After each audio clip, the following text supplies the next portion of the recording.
I'm Woody Gossett, Wichita County Judge, and I want to thank you all for coming here. Mayor Stephen Saniana is with me, and we have worked with a leadership around the county, both school superintendents. Mr. Curtis here from Wichita Falls ISD. We involved the other superintendents. We involved the city managers, administrators in the outlying cities in Wichita County to build together an order, because what have we? When I create an order as county judge, it takes in the whole county. But as I've said all along, I want that order to be working with, in concert with, the other entities. So the mayor and our orders, we worked them together. He has one, maybe two things that might be different. One thing had to do with finding people. The city can do that, the county can't do that. We didn't have that in our emergency operation plan. We will probably work to amend that. But the key things, and part of this was helped today and stimulated to go ahead and move the way we're moving, which is going to be from when I talked to one of the restaurateurs on Monday. I said, "No, I don't see any of this happening." We've had a lot of water pass under the bridge since Monday. And so we're going to lead to, and I'm going to go to the things that are in addition to what we had in the first order I issued a week ago, or last Monday. It hadn't been a week. Seems like a couple of weeks from the time we've all been putting in. From that order, I'm going to start with item number 5, and it's prohibited gatherings. And in that, it describes public or private community gatherings as defined in Section 8 below are prohibited. Dine-in restaurants, microbreweries, microdistilleries, and wineries. Said establishments are allowed to remain open so long as they only provide takeout, delivery, or drive-through services. Indoor recreational facilities, including gyms, health studios, indoor amusement facilities, massage parlors, bowling alleys, pool halls, and theaters. Bars, lounges, taverns, and private clubs that allow the on-premise consumption of alcohol. Protective control measures are to be carried out. Those actions necessary to promote health and suppress the virus. We have Section 7 asked for medical facilities doctors to report to the health department all people that they have sent out for tests. Let them know each day by 5 o'clock what has been done, and then the results if we have a problem. This way we can help maintain and keep everyone informed if we have an increase in cases. Right now, we only have 1 positive in the county. Okay, definitions for purposes of this regulation. A community gathering is any outdoor or indoor event or convening subject to the exceptions as clarifications below that brings together or is likely to bring together more than 10 persons at the same time. We push that envelope here by 11:59 tomorrow night, and we shouldn't be doing this. These regulations do not prohibit gatherings of people in multiple separate enclosed spaces in a single building. For example, a school or an office or church that could divide up its congregation into multiple rooms. As long as there are no more than 10 people in the same room at the same time. And those are asked to remain that 6 foot of social distance. Sun spaces where more than 10 persons may be in transit or waiting for transit, such as airports, bus stations, and terminals. Office space, public and private schools, child care facilities, residential buildings, or any type of sheltering or housing. Grocery stores, shopping centers or malls, or other retail establishments where large numbers of people are present, but it's unusual for them to be within 6 feet of each other. This also allows hospitals and medical facilities. Working with the commander at Shepherd Air Force Base, Colonel Bell, it's any location on Shepherd Air Force Base, the Shepherd Air Force Base installation commander may define as community gatherings. The effective date of this order, this declaration, shall become effective at 11:59 p.m. on March 20th, so more than 24 hours from today, and shall continue as long as conditions continue, subject to the provisions of the Texas Government Code, which means this order will be approved by the Commissioners Court next Monday. It's in effect because I signed it, but they must ratify it within 7 days. So that will be done, and then the county judge by law determines when the event should end. So it's not like the old law used to be 90 days. Mayor, I know you might have some things to add or some comments. So. Thank you, Judge. Our orders is very reflective of what he just stated, which is also reflective of what the state's doing and reflective of what the nation's doing. We took a hard look at what our peer cities are doing, and this seems to be the best thing. We're trying to tailor this to our community. Each community is being looked at separately. We think this is best for our community. Like Judge said, there's a lot of parties involved in this. We've sat down with Shepherd Air Force Base, with the ISD, with our legal, with his legal, trying to find the best way to do this. And we think that mirroring each other is probably the best way. It gives us some continuity. The biggest difference for us is we have a piece that makes it enforceable. So if we think there's somebody out there not being socially responsible, not wanting to adhere to what we've said or what Judge has just stated, we have that enforcement piece added to ours, which once you can get the press release and you can see the orders, you can see that's up to $1,000 fine. And we don't anticipate that happening. We think most people are going to be socially responsible. Right now we have a lot of questions coming out. I'm already getting a lot of questions. The governor's office said this. Judge's order is going to say this. Yours is going to say this. Does this apply to me?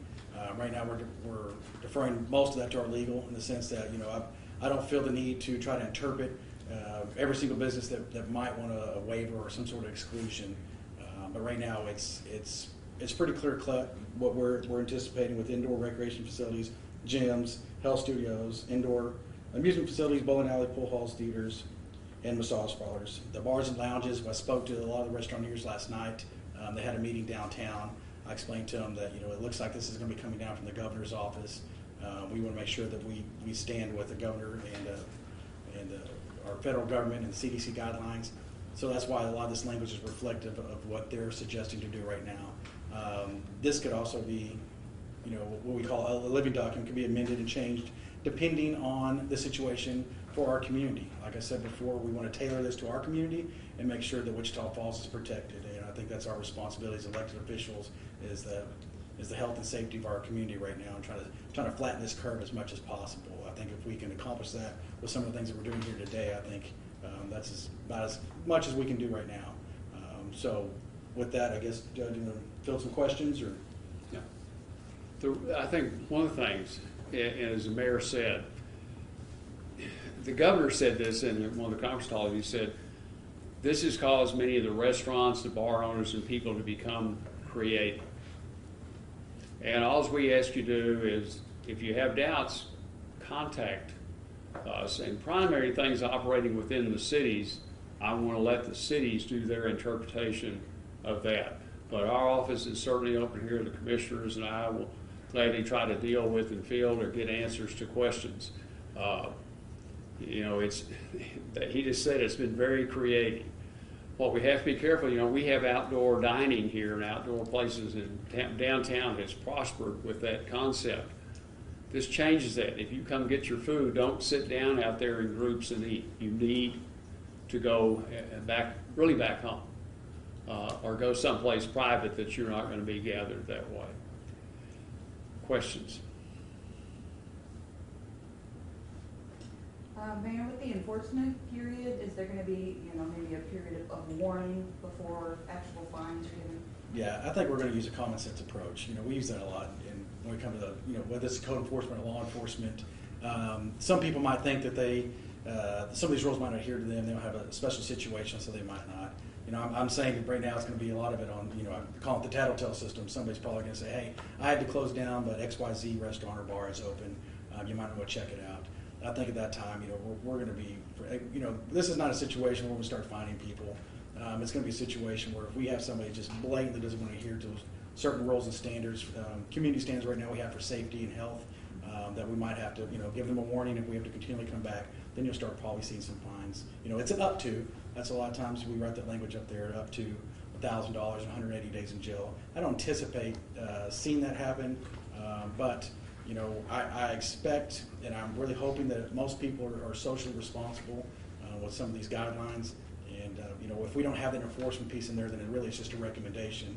And how can an enforce a recommendation? They'll just be able to say to us, the city, or the county, or anybody else, you know, although you just recommended this, it's not enforceable. So without an enforceability, you know, it's really not good for the community.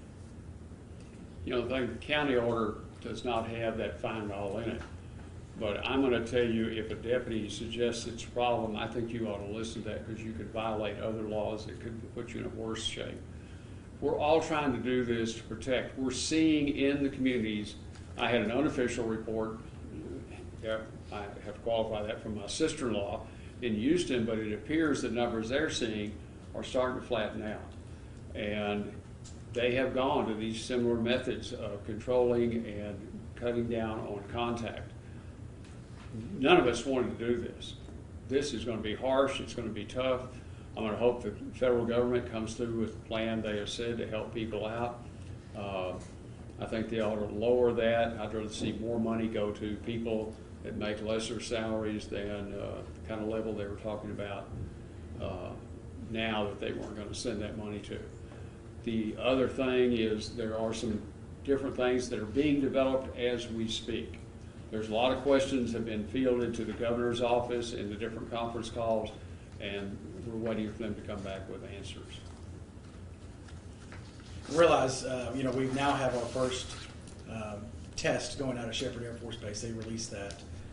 So that adds just another level to safety that we want for our community. We know that, you know, Shepherd means everything to our community. So we want to show, you know, the federal government, we want to show Shepherd Air Force Base that we're taking this serious.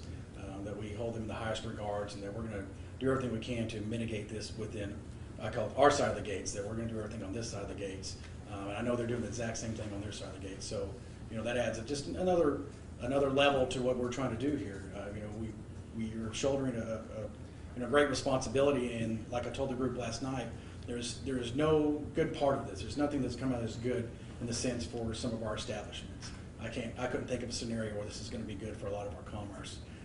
But you know, talking to Henry Florsham, you know, and Janice Schmader, they have some plans to kind of press forward with some local ideas. You know, trying to really protect our local eateries and bars, and what can we do to kind of wrap our arms around them and support them. Hopefully, the citizens will take to that, because this is just, it's not a situation we took lightly.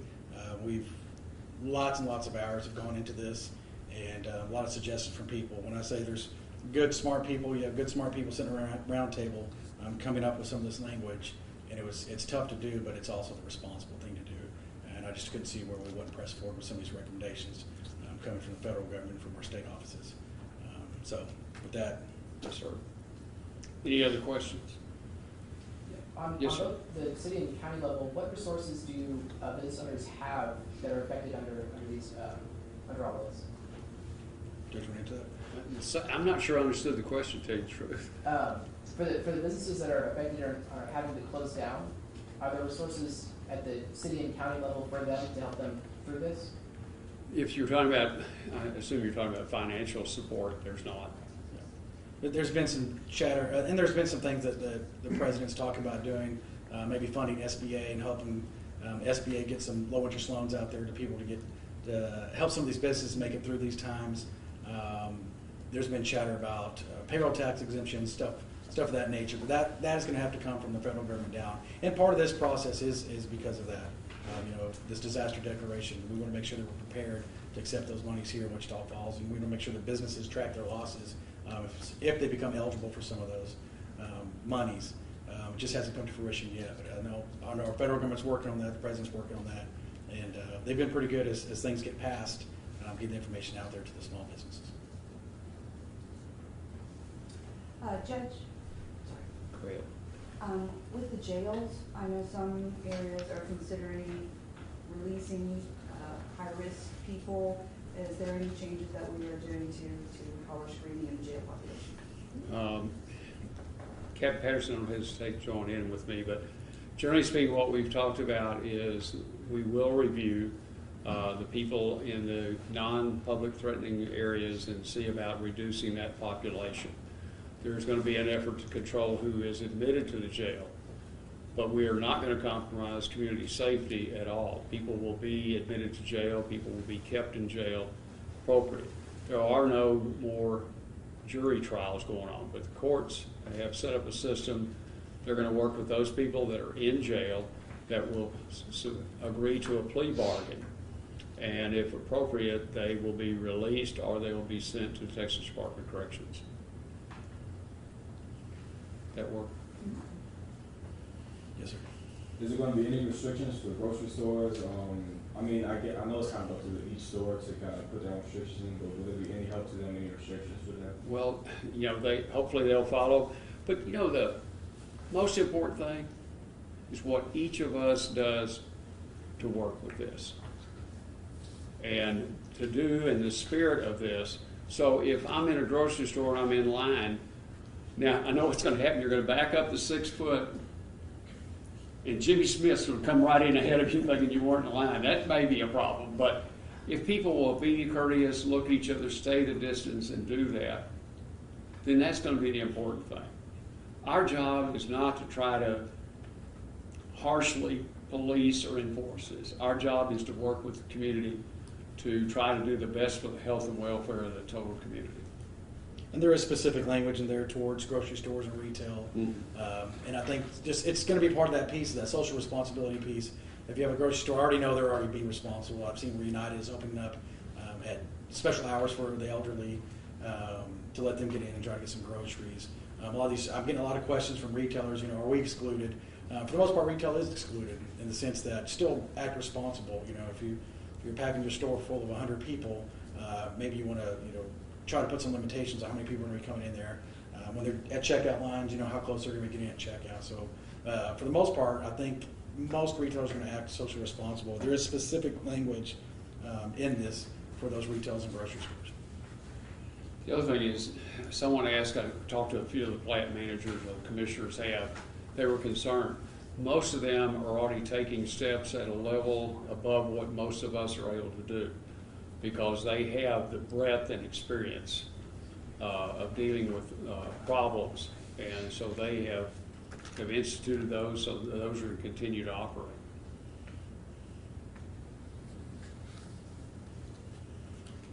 Anybody else? Thank you all very much for coming, and if you have questions, do not hesitate to call us. All of us are available. I want to thank City County Health District. Gosh, y'all have put in all kinds of things, and to thank the attorneys, Kenley, and you know, their work from the city. It's been good, and so blessed. And our brand new civil attorney from that's joined us Monday, I think had no idea what she stepped into, but she has risen to the occasion, and so Tracy Jennings has done us a good job already. Thank you. Thank you.